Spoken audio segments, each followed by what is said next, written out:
Pagdating sa araw ng paghukom, sabi ni Allah subhanahu wa ta'ala, ay bibigyan ni Allah ng pahintulot na ang kanilang mga kamay ay magsasalita sa anumang ginawa nila dito sa mundo.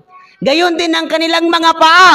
Bibigyan ni Allah subhanahu wa ta'ala ng pahintulot ang kanilang mga paa nang sa ganun ay sabihin nila kung ano ang kanilang ginawa noong sila ay nabubuhay sa mundo. Maski na ito ay mabuti, maski na ito ay masama, tunay na sasabihin ng paa natin, ng kamay natin ang anumang ginawa natin dito sa mundo.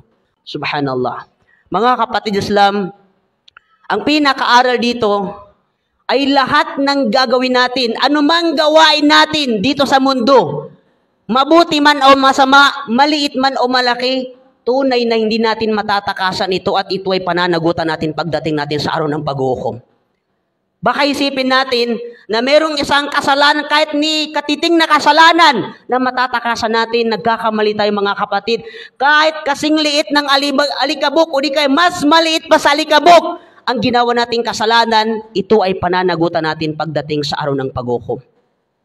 At gayon din, kahit kasing liit ng alikabok ang ginawa nating kabutihan sa kapwa natin, lalong-lalo na kung ito ay pagsamba kay Allah subhanahu wa ta'ala, ipinangako sa atin ni Allah subhanahu wa ta'ala na igagawad niya sa atin ang gantimpala ng lahat ng mabuting ginawa natin dito sa mundo. At ang pinakamalaking gantimpala na ipinaghanda ni Allah subhanahu wa ta'ala sa mga tao na mapaggawa ng kabutihan, mapagsamba sa kaysahan ni Allah subhanahu wa ta'ala, ay ang paraiso ni Allah subhanahu wa ta'ala. Sila ay maninirahan doon, khalidina fiha, forever ang kanilang paninirahan sa paraiso. At kung ang kanilang pamilya ay sumasampalataya rin katulad nila, ay pagsamahin sila ni Allah subhanahu wa ta'ala doon sa paraiso, sila ay maninirahan sama-sama kasama ang kanilang pamilya na may pananampalataya kay Allah subhanahu wa ta'ala.